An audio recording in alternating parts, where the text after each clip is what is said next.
Je ne vais pas parler spécifiquement de problèmes ethniques, parce que quand on s'interroge sur le problème de l'égalité à l'école, après tout, tout est facteur d'inégalité. Bon. La classe sociale, la région, le genre, l'origine, et après tout, pourquoi pas, le talent, les gènes, et tout un tas de détails qui jouent quand même un très grand rôle dans cette affaire, puisque je rappelle que quand on raisonne sociologiquement, on fait généralement des moyennes, mais que toutes les moyennes sont des dispersions, et qu'au fond, la cause essentielle de l'inégalité, c'est quand même l'individu, si je peux me permettre de rappeler cette chose absolument triviale. Dans la même moyenne sociale, il y a des individus qui ont des réussites et des échecs scolaires extrêmement contrastés. Tous les enfants d'ouvriers n'échouent pas à l'école et tous les enfants de cadres ne réussissent pas à l'école. Bon, faut rappeler cette chose assez rassurante sur le fait que Dieu joue toujours un rôle dans cette histoire. Alors, le problème de l'égalité, de la justice scolaire est un problème assez compliqué si on ne se place pas d'un point de vue comme ça absolument universel, et si on se demande au fond quel type de justice l'école choisit.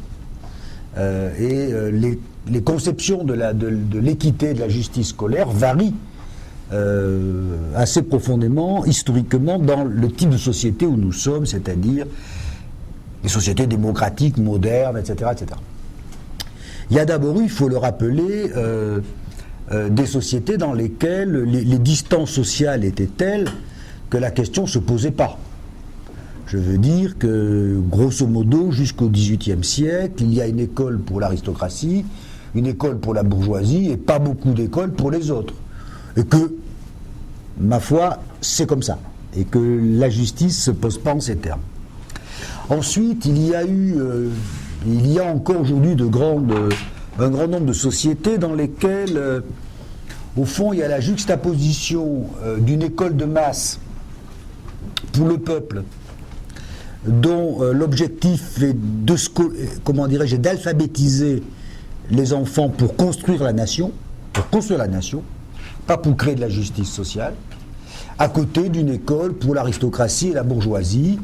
C'est encore très largement le cas dans un grand nombre de pays aujourd'hui où on se trouve dans la situation où nous étions ici ou en Europe il y a 150 ans, quand on faisait des écoles pour fabriquer des chrétiens, des Canadiens, des Français, des Russes, et pas du tout pour créer de la justice sociale. Il faut rappeler ça aussi, quand je vais en Afrique, ce qui compte, c'est pas la statistique d'enfants de paysans à l'université, c'est le nombre de gens qui savent lire, qui est la vraie statistique pertinente. Ça a été le grand modèle français, contrairement à une légende sur l'école républicaine, etc. Il y avait une école du peuple, une école de la bourgeoisie, et les meilleurs des enfants du peuple échappaient à leur destin, accédaient à l'école de la bourgeoisie, grâce à laquelle ils devenaient, devinez quoi, enseignants, pour l'essentiel, ou gendarmes, ou curés.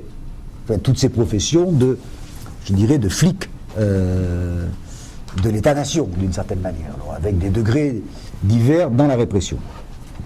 Ça a été le très grand modèle. Alors, c'est un modèle qui avait un grand intérêt, je voudrais le signaler, parce que il était vécu comme juste, l'école permettant à quelques-uns d'échapper à leur destin, la cause des injustices restant attribuée à la société.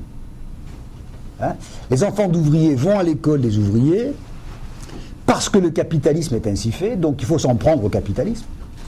Mais s'ils sont particulièrement doués et travailleurs, ils pourront changer d'école grâce à l'école. Donc l'école est une sorte à la fois de système d'apartheid, mais elle est aussi un îlot de justice dans un monde injuste. Bon. Et puis, il y a le modèle que nous connaissons aujourd'hui, dont je voudrais parler, qui est le modèle de l'égalité des chances. C'est-à-dire qu'on a basculé il y a une trentaine d'années vers un autre modèle, qui consiste à dire tous les enfants prennent le départ de la même école, de la même compétition, dans les mêmes conditions. L'idéal est d'effacer l'effet des origines sociales, de façon à ce que le meilleur gagne. Si vous voulez, le modèle, c'est un tournoi de tennis. Hein? Tout le monde prend le départ de la compétition, et vous êtes évacué de la compétition quand vous échouez. Et le meilleur gagne, et dans l'idéal, s'il y a 30% d'enfants d'ouvriers dans la société, on devrait avoir 30% d'enfants d'ouvriers dans l'élite. On aurait une sorte de pure méritocratie. Alors, ce modèle s'impose évidemment à nous pour une raison tout à fait évidente.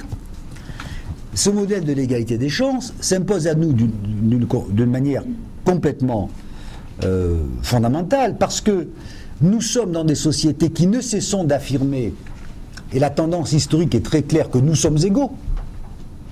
En l'espace de 50 ans, les femmes sont devenues égales, en principe.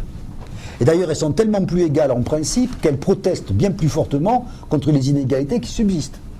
Vous êtes plus égales que vos mères et bien plus mécontentes. Les enfants du peuple sont devenus égaux, les enfants sont devenus égaux, les enfants d'étrangers sont devenus égaux. Je veux dire qu'à 50 ans en France, on n'aurait jamais imaginé de faire une statistique sur les enfants d'étrangers. Il allait de soi qu'ils n'étaient pas égaux. Aujourd'hui, il va de soi qu'ils sont égaux. Donc, nous sommes de plus en plus égaux, les positions sociales sont inégales, et quand vous avez d'un côté des individus égaux, en principe, et de l'autre des positions sociales inégales, vous avez un problème majeur, c'est comment distribuer des gens égaux dans des positions inégales. Et vous avez 3 solutions. L'une, c'est le retour à l'aristocratie, qui est peut-être en train de se mettre en place. J'y reviendrai à propos des travaux de Goldthorpe. Deuxième manière, Platon, le tirage au sort. Je suis assez pour le tirage au sort personnellement. C'est-à-dire, vous distribuez à la naissance, toi tu seras médecin, toi tu seras secrétaire, toi tu seras infirmière, toi tu seras délinquant, il en faut. Et les gens ont en général le talent nécessaire pour occuper le poste qu'on leur donne. En général, c'est pas très compliqué. Et la troisième, c'est le modèle que nous avons choisi, c'est de dire on organise une compétition juste, tout le monde prend des parts de la compétition, et à la fin, les inégalités qui sortiront de cette compétition seront indiscutables parce qu'elles ne mettront en évidence que le mérite des individus. C'est le modèle sportif. C'est le modèle darwinien, c'est le modèle méritocratique. Ma position là-dessus est qu'on n'a pas le choix, c'est le seul modèle possible. Et je voudrais vous montrer que c'est un modèle épouvantable. Et que j'aimerais qu'on accepte cette sorte de paradoxe consistant à dire ce modèle est le seul juste, et c'est un modèle au fond intenable. Je vais vous expliquer pourquoi. Alors, la raison pour laquelle il est juste, je viens de le dire, c'est vous n'avez le choix qu'entre le tirage au sort ou l'aristocratie. Donc, c'est ça qui s'impose comme seul modèle. Il faut que tout enfant né au Canada, chez les Inuits, dans un quartier chic, un garçon ou une fille, etc., ait a priori les mêmes chances de réussir pour obtenir une position dont il pourrait dire je ne la dois qu'à mon mérite, ou qu'à mon absence de mérite. Ce qui est l'aspect un peu plus fâcheux du modèle. Alors ça repose sur une fiction, j'y reviendrai, mais on ne vit que sur des fictions, qui est la fiction du mérite. Est-ce qu'on doit vraiment sa réussite à son mérite? Ça, c'est une question sur laquelle tous les esprits sérieux sont tentés de dire plutôt pas. Est-ce que, disait Rawls, est-ce que j'ai plus de mérite à aimer faire la sieste qu'à aimer faire des mathématiques? Est-ce que le soldat courageux mérite sa médaille? Sans doute. Est-ce qu'il mérite son courage? Pourquoi? Bon, voilà. Mais on fait ça. Et tout enseignant du monde fait ça. Dit à tout le gamin, si tu travailles plus, tu auras de meilleures notes. Si tu as plus de mérite, tu réussiras mieux. Même si l'enseignant ne le croit pas une seconde. En disant, en fait, il est un peu bête. Enfin, ça fait rien. On fait ça parce qu'on est obligé de le faire. Donc, on va vers un modèle de justice qui consiste à dire il y a des inégalités dans la société entre la classe A, la classe B, la classe C. L'école annule ces inégalités, remélange les gamins et à la sortie, on a 3 classes qui se dessinent, A, B, C, mais composées pour la nouvelle A, la A', d'un tiers d'issus de A, d'un tiers d'issus de B. L'école redistribue en fonction de cette fiction indispensable et peu crédible qui est le mérite, à laquelle on croit tous, même si on n'y croit pas. Vous voyez ce que je veux dire? Enfin, je peux vous expliquer ce statut très particulier des croyances auxquelles on est obligé de croire alors qu'on n'y croit pas vraiment. Bon. Mais on a cet idéal. Et je signale que c'est plutôt comme ça qu'on fait les statistiques.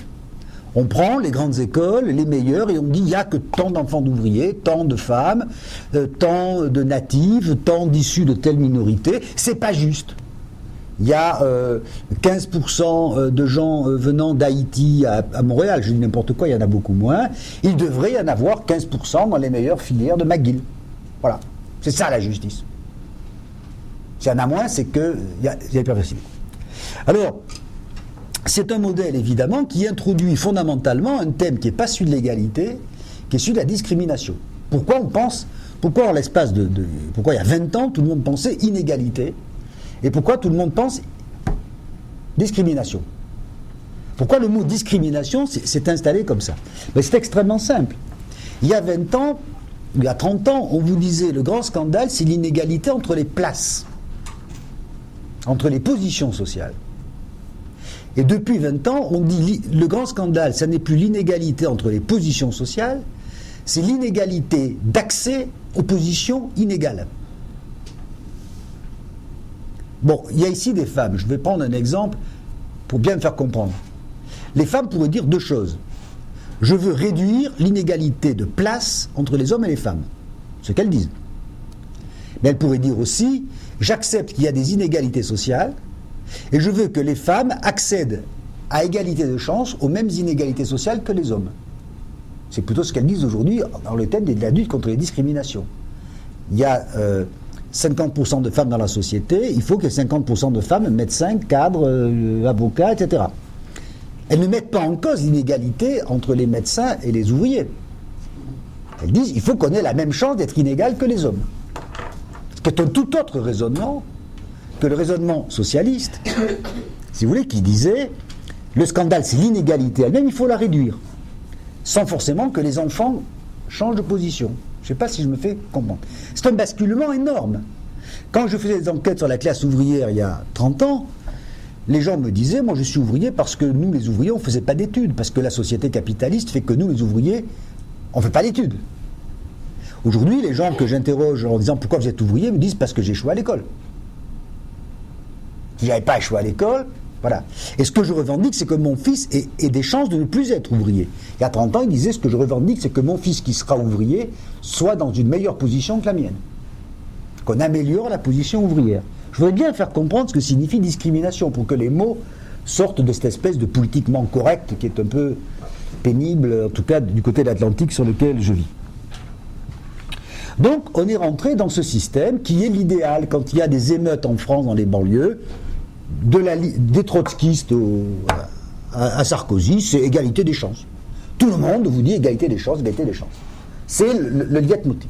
Le leitmotiv, ça, c'est l'image de la justice qui s'est installée. Alors je voudrais dire à la fois qu'elle est, mon topo va être très court, qu'elle est à la fois peu contestable, il n'y en a pas tellement d'autres, puisqu'on est égaux, et puisque raisonnablement les positions sociales ne sont pas égales, mais à la fois comment c'est une affaire un peu compliquée.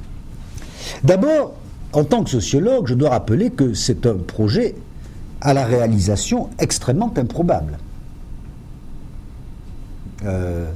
Il n'y a pas de société qui parvienne à annuler les inégalités sociales dans l'école. Il y a des sociétés qui font mieux que d'autres, les Canadiens font nettement mieux que les Américains, les Finlandais font nettement mieux que les Français, les Coréens font nettement mieux que les Indiens, très bien, mais dans tous les cas, naître grand, beau, intelligent dans un milieu riche, c'est mieux que de naître petit, moche et stupide chez les pauvres. Il n'y a aucun problème là-dessus. Il faut le rappeler. Pire que ça, plus on entre dans l'égalité des chances, plus il y a de compétiteurs, plus les compétiteurs sont teigneux, plus les compétiteurs sont méchants, et plus on va agir à l'intérieur du système pour que les inégalités se maintiennent. Quand j'étais enfant dans l'école républicaine méritocratique, les parents n'intervenaient pas pour qu'on choisisse nos écoles. Aujourd'hui, les parents ont très bien compris que ce qu'on cède à nos enfants, c'est pas notre maison de campagne. Ce qu'on cède à nos enfants, c'est notre capacité de les faire réussir à l'école. Donc, moi, je vis dans un milieu d'enseignants qui sont ultra républicains, ultra égalitaristes. Vous aussi. Sauf pour leurs gosses. Pour leurs propres enfants, c'est la guerre à outrance pour choisir le meilleur lycée, la meilleure école. En tout cas, dans un pays comme la France qui croit au diplôme bien plus qu'en Dieu, c'est d'une cruauté sans nom. Donc il y a une sorte de paradoxe qui fait que d'une part, le fantasme d'effacer les inégalités sociales, c'est quand même, pour n'importe quel sociologue, il y a quand même quelque chose d'un peu dur. Mais indépendamment de ça, le fait qu'on s'en rapproche fait qu'on recreuse des inégalités en concurrence. Moi, je ne crois plus du tout à la thèse de l'habitus, par exemple, à Bourdieu. Pourquoi ? Parce que ce que j'observe, c'est que les parents ne se contentent pas d'avoir un habitus. Ils deviennent des stratèges et des entrepreneurs de réussite scolaire. C'est bien fini le temps où on disait « tenez dans ce milieu, joue la cool et tu réussiras ». Non. Personne ne la joue cool. Il ne suffit pas d'être gosse de riche. Il faut aussi qu'on paye des séjours intelligents de vacances en Angleterre, qu'on choisisse la bonne école, etc., etc. Bon. Donc, il y a quelque chose là-dedans qui est quand même un obstacle à la réalisation d'un modèle qu'on désire, mais quand même, je veux dire, je vais militer avec les Inuits pour leur réussite scolaire, c'est admirable, mais en même temps, je vais me débrouiller pour que mes gosses, à moi, continuent à avoir des avantages décisifs. Ce qui fait que je ferai la semaine le contraire de ce que je veux le dimanche. Enfin, mais c'est dans les pays de grande religion comme ici, on comprend très bien ce que je veux dire. Enfin, d'ex-grande religion, je veux dire. Hein. Bon, ça va tout. Ça dépend de quelle religion on parle. Deuxième difficulté de ce modèle, c'est que c'est un modèle qui supposerait, comme dans le sport, qu'il y ait des arbitres,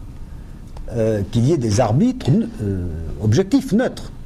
Si la compétition méritocratique doit se dérouler, il faut que les arbitrages soient impartials.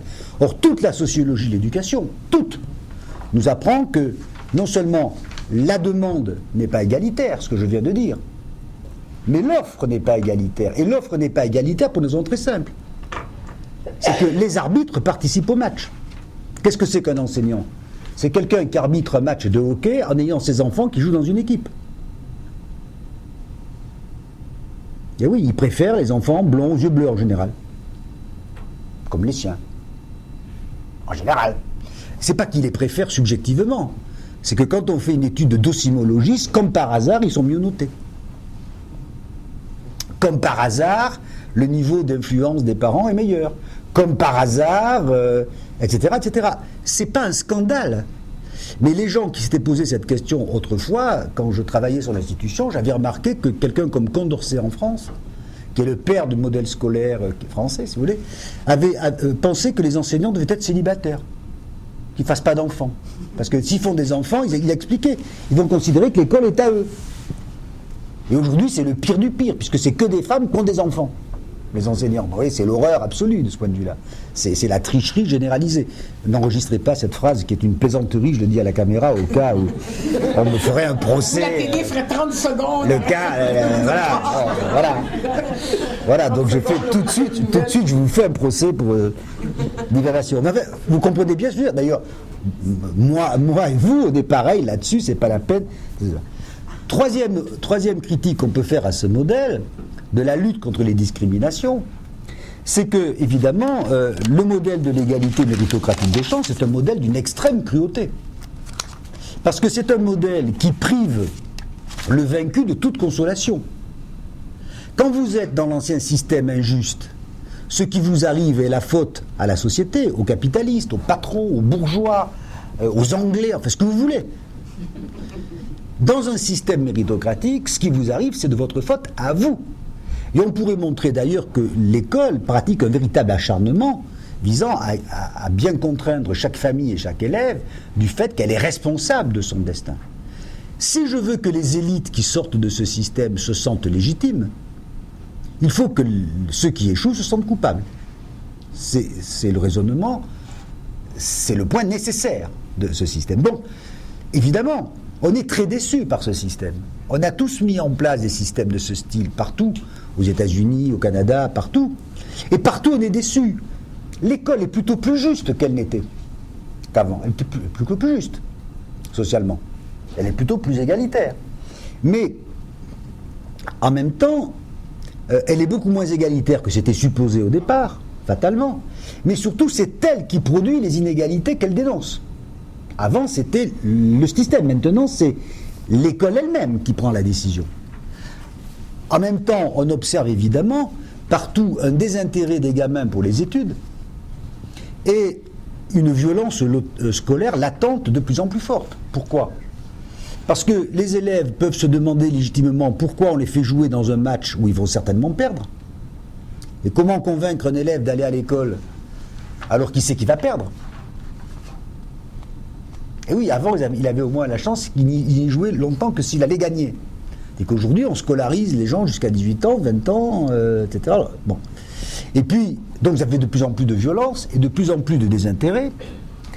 Et au fond, on a un système qui fait que on va de plus en plus interroger l'école sur ces facteurs de discrimination, ce qui est légitime, mais une sorte de tonneau des Danaïdes. Parce que ça n'arrête pas. Je veux dire, moi, je ne suis pas un statisticien, mais enfin, je connais quand même un peu le métier. Vous introduisez n'importe quel facteur et tac, il vous fait une part de covariance. Vous n'y échappez pas. Alors, le sexe, l'origine ethnique, le quartier, l'effet maître. Or, les maîtres sont meilleurs pour les meilleurs élèves. La mère, le top, c'est la mère qui a fait des études supérieures mais qui ne travaille pas et qui se consacre en totalité à ses enfants. Et vous alignez comme ça une série de facteurs qui expliquent, vécus comme de la discrimination, c'est-à-dire comme quelque chose qui empêche l'accès à l'égalité des chances, mais dans une sorte de course épuisante. Je ne sais pas si je me fais bien comprendre, parce qu'au fond, le charme des programmes informatiques, c'est que vous avez l'air de bien les connaître, c'est que quand vous ajoutez une variable, vous n'êtes jamais déçu. C'est-à-dire, vous avez toujours la capacité de montrer que vous avez un effet différenciateur. Je fais des classes mixtes, ça favorise qui, ça handicape qui. Je fais des classes homogènes, ça favorise qui, ça handicape qui. J'introduis telle discipline, hop, elle favorise les uns, elle défavorise les autres. Vous êtes dans une sorte je dirais, de course après la chimère d'une compétition pure dont on ne peut pas évidemment se débarrasser. En même temps, il y a un effet terrifiant, c'est que plus vous entrez dans cette compétition, plus vous scolarisez longtemps des gens,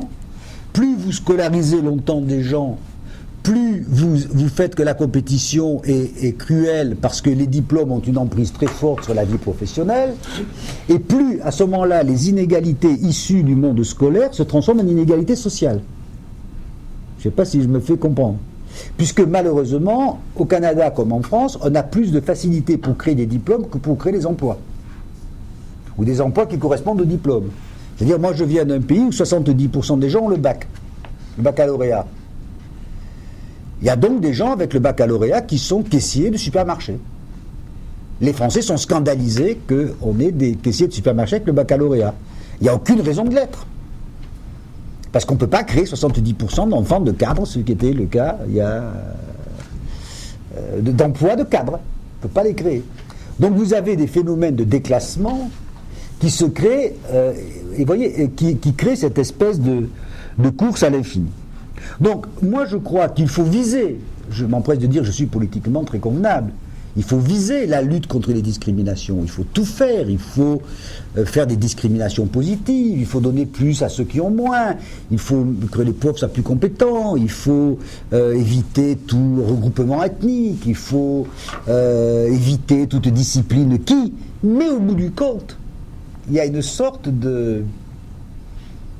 Les mécanismes, si vous voulez, se reconstituent. Les mécanismes que vous chassez par la porte reviennent par la fenêtre. Et à terme, je reprends tout à fait le raisonnement de Goldsop que j'évoquais, il dit, au fond, à la limite, si l'école devient trop égalitaire et trop peu discriminative, la société se venge et on a un accès à l'emploi qui devient de plus en plus aristocratique et de moins en moins méritocratique. C'est ce qu'on observe déjà dans un certain nombre de pays, où pour accéder à certaines positions, il est mieux d'être fils d'eux que d'avoir des diplômes. Puisque le fait d'avoir des diplômes ne fait plus la différence. Alors je ne sais pas comment c'est chez vous, mais chez moi c'est très marrant, vous prenez le générique d'un film, vous avez toute la famille de Pardieu qui passe dans le générique du film. Et certaines écoles publiques sont des sortes d'écoles privées, payées par les pauvres d'une certaine façon, c'est pour ça qu'elles sont publiques, les vrais privés sont payés par les riches. Bon, voilà. Donc vous avez des reconstitutions qui se mettent en place, etc. Alors il faut viser cet idéal antidiscriminatoire, mais il faut quand même penser à ça sans compter qu'il crée quelque chose que je trouve, rassurez-vous, je vais m'arrêter, de politiquement très dangereux, et qu'on commence à voir venir en France, qui est la concurrence des victimes. Je veux dire, quand je me définis comme discriminé, mon problème est de me définir comme plus discriminé que l'autre. C'est-à-dire, quand je me définis comme inégal, je peux revendiquer d'avoir une égalité avec l'autre. Je ne suis pas en concurrence avec l'autre, je suis en conflit avec l'autre. Quand je suis dans un problème de discrimination, le problème c'est d'être plus discriminé que l'autre pour avoir plus de reconnaissance d'une discrimination qui devient un avantage. Alors on le voit très bien se manifester en France, c'est ce genre d'affaires, quand les gens vous disent non, nous les Noirs on est plus discriminés que les Arabes. C'est pas vrai, nous on n'est plus discriminés. Alors un Arabe homosexuel, alors là il est parfait, il est au poil, quoi. Il a tout pour lui. Et donc tout le monde déteste les Juifs, c'est tout à fait incroyable. Parce que les Juifs apparaissent comme les victimes absolues, non je plaisante pas, c'est tragique. C'est-à-dire, on a affaire à des mouvements de jeunes Noirs et de jeunes Arabes antisémites, parce qu'ils disent, les Juifs étant victimes du crime absolu qu'est la Shoah, ils nous empêchent, nous, d'être vraiment des victimes. D'accord ? Donc vous créez quand même une sorte de concurrence des victimes qui devient très compliquée à gérer. Moi, ma réponse à ça, elle est de dire, discriminons les individus, mais pas les collectifs. C'est-à-dire, n'obligeons pas les gens à avoir un bénéfice du fait d'une appartenance collective, parce qu'autrement, ils la durcissent fatalement, etc. Alors comment on peut sortir de ce mécanisme dans lequel on est profondément engagé, parce qu'il est le seul juste, d'avoir ce rêve d'une compétition équitable, d'une compétition pure, d'une sorte de match, je sais pas, de championnat absolument pur, avec, comme à la télévision, au tennis, des caméras qui regardent au millimètre près si la ligne est sur la balle, si la balle est sur la ligne, excusez-moi, ou le contraire. Je crois qu'il faut là aussi regarder d'un peu près les théories de la justice. La première chose que l'on peut dire, je dirais trois principes. Le premier principe, c'est de dire qu'il y a une tendance dans le principe de l'égalité des chances qui est évidemment de se persuader qu'en créant des égalités justes, elle n'est pas responsable du sort des vaincus. Il y a quelque chose de darwinien dans l'égalité des chances. Tu as eu les chances de réussir, tu n'as pas réussi, c'est ton problème. Or, je crois que de ce point de vue-là, il faut réintroduire ce que Rawls appelait un principe de différence, c'est-à-dire dire on peut créer une compétition créant des inégalités dès lors que le sort des plus faibles n'en pâtit pas. Et en France, moi je fais partie de ceux qui se sont beaucoup battus pour le principe, actuellement ça n'est qu'un principe, d'une culture commune, disant il doit y avoir jusqu'au terme de la scolarité obligatoire une scolarité qui ne sélectionne pas, qui ne classe pas, qui ne range pas, une sélection, une école qui a comme ambition de donner le même stock à chacun, indépendamment de son mérite et de son intelligence. Car une fois que les plus faibles sont armés de ça, après tout, le fait que d'autres s'en tirent mieux ne les pénalise pas. Mais si vous organisez la compétition dès le départ, le succès des uns se fait aux dépens des plus faibles. Je suis pour le salaire minimum, si vous voulez. Alors, ce qui en France, vos difficultés, parce que les enseignants sont très à gauche en France, comme moi, donc ils sont pour le salaire minimum, mais à l'école, ils ne veulent pas entendre parler, parce qu'à l'école, ils sont tous des patrons. Et oui. À l'école, on est, nous, la classe dominante. Si j'en juge par les résultats de nos enfants, nos propres carrières scolaires. Parce qu'on a un peu de mal à accepter. Je sens une espèce de gêne qui s'installe. Mais oui, on est de ce côté. Donc il faut faire très attention à ça et dire on peut avoir ça. C'est-à-dire, vous dites que le gamin soit de tel milieu, de tel autre, etc., la nation lui doit au minimum ça. Voilà. Alors souvent on dit c'est pas très ambitieux. Ben, je préfère vous dire comme sociologue de l'éducation, que faire que chaque gamin ait le minimum, c'est beaucoup plus dur que de faire que 10% d'entre eux soient très intelligents. Parce qu'après tout, ces 10% d'entre eux très intelligents, on n'est même pas sûr qu'ils aient besoin de l'école. Hein? Bon. Donc, ça c'est un premier principe. Le second principe, c'est un principe que j'emprunte à un autre philosophe de la justice, mais pour le formuler d'une manière qui m'a un peu différente, c'est le principe d'indépendance des sphères. L'idéal de l'égalité des chances consiste à dire il ne faut pas que la sphère des inégalités sociales, qui est injuste, parce que c'est le destin qui nous met dans telle catégorie sociale avec tel gène. Je fais l'hypothèse que les gènes existent, ça n'a pas d'importance, mais avec tel talent, peu importe. Ça, c'est le destin qui nous met là. Et on veut faire une école juste qui annule ou qui neutralise l'effet de ce destin. C'est ça l'idéal, que l'école nous traite indépendamment des inégalités de notre naissance. On est bien d'accord. Mais est-ce que les inégalités produites par l'école, elles, il est juste qu'à leur tour, elles déterminent des inégalités sociales? Est-ce que le mérite scolaire est la totalité du mérite? En France, on est convaincu que les inégalités scolaires, malgré tout, sont justes, parce qu'on est convaincu qu'elles doivent déterminer les positions dans la vie sociale. Mais pourquoi? Pourquoi on ne dirait pas il faut introduire une certaine distance entre les diplômes et les activités sociales? Redistribuer les choses. Ah oui, oui. Si vous prenez une image pascalienne d'un dieu qui distribue, d'un dieu joueur, mathématicien, vous pouvez dire il y a une première injustice, c'est Dieu qui distribue les individus dans des catégories sociales. Ce qui crée de la justice, c'est de faire une deuxième distribution. On les distribue dans l'école. Et puis une troisième principe de justice, c'est de les distribuer ensuite dans le travail. Et pas exactement de la même manière que dans l'école.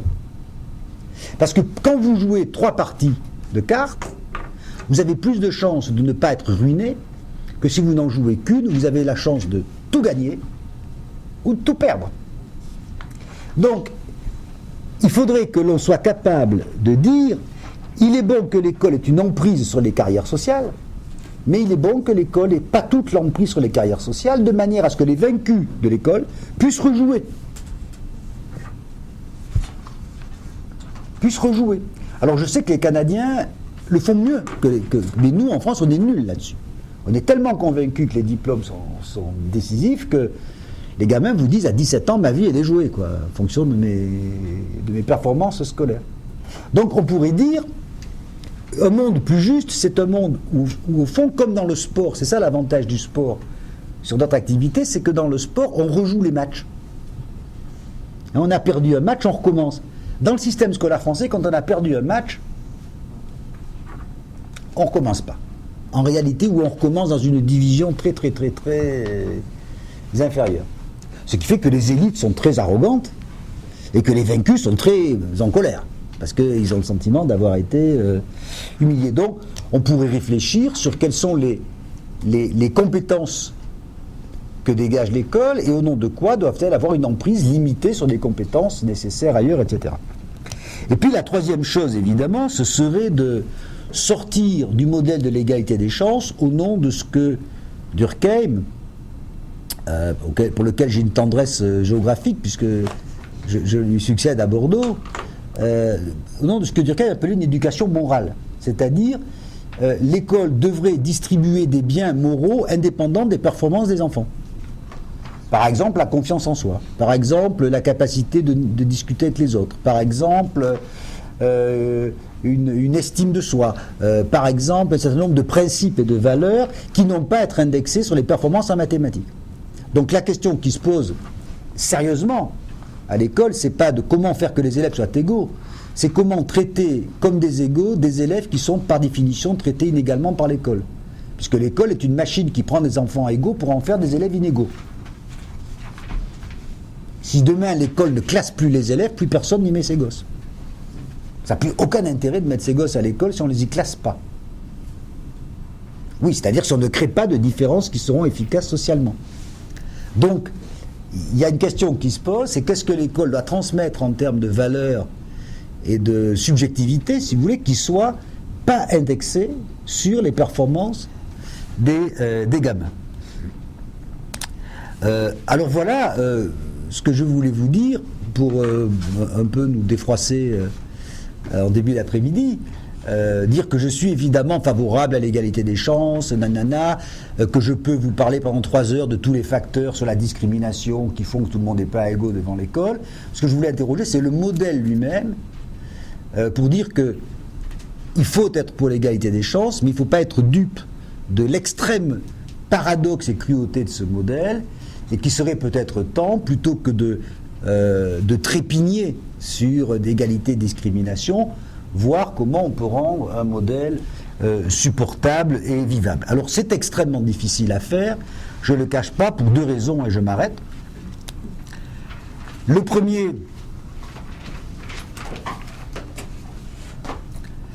premier, c'est que nous sommes dans des sociétés où malgré tout, l'école s'est chargée d'une capacité de distribuer les individus telle qu'il est fort probable que ceux qui gagnent dans les inéquités actuelles du système renoncent à perdre leurs avantages. Je crois qu'il y a une lutte de classe à l'école, il faut dire les choses. En tout cas, chez moi, c'est évident.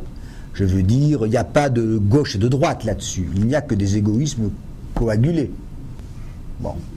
Alors les uns, ils sont d'ailleurs d'autant plus obscènes qu'ils se manifestent dans des sentiments de défense de la culture menacée, enfin des trucs ridicules, alors qu'il s'agit de faire que ces gosses s'en sortent. C'est aussi bête que ça. Mais bon, ça c'est une première raison, il faut quand même le dire. Donc, c'est difficile de changer un système scolaire, puisque ceux qui en tirent des avantages ont peu intérêt à le faire, et surtout que ceux qui sont les vaincus d'un système scolaire méritocratique se sentent illégitimes pour parler, pour intervenir. C'est partout pareil, quand vous avez échoué à l'école, vous ne vous autorisez pas à parler d'école. On ne parle de l'école que les vainqueurs dans le système scolaire. Vous n'avez pas de véritable débat où les gens qui traditionnellement échouent à l'école viennent réclamer des choses sur l'école. En général, ils ont un profil bas, ils attendent que ça passe, ils se font faire la leçon. Donc ça, c'est une première grande difficulté. C'est au fond que derrière les grands principes qui peuvent organiser les débats et sur lesquels tout le monde est en égalité d'accord, il y a quand même des sommes de petits intérêts bien plus solides et bien plus résistants, qui fait que, par exemple, quand je me suis battu en France pour la culture commune, ça a été très très très difficile, parce que vous trouvez contre vous une partie de la droite qui joue carrément c'est contre les intérêts de mes enfants, et une partie de la gauche qui pense c'est contre les intérêts de mes enfants, mais qui vous dit en fait vous voulez affaiblir la culture, mais qui pense aussi que c'est contre les intérêts des enfants. Donc c'est quand même des choses extrêmement compliquées, mais je crains que ce modèle de l'égalité des chances soit d'une part une chimère, nécessaire, mais une chimère, et que de l'autre côté, en tout cas c'est ce qu'on observe en France, les taux de découragement scolaire, d'abandon scolaire, d'absentéisme scolaire, de démission scolaire d'un côté, et les taux de violence, pas de délinquance à l'école, de violence contre l'école, deviennent quand même extrêmement inquiétants, et on pourrait traiter ça autre chose que comme des modes simplement de délinquance juvénile qui se manifesterait à l'école. Je crois qu'il y a une véritable mise en cause de la fonction même de l'école à partir de ces modèles de justice. Je vous demande de me pardonner d'avoir été si long.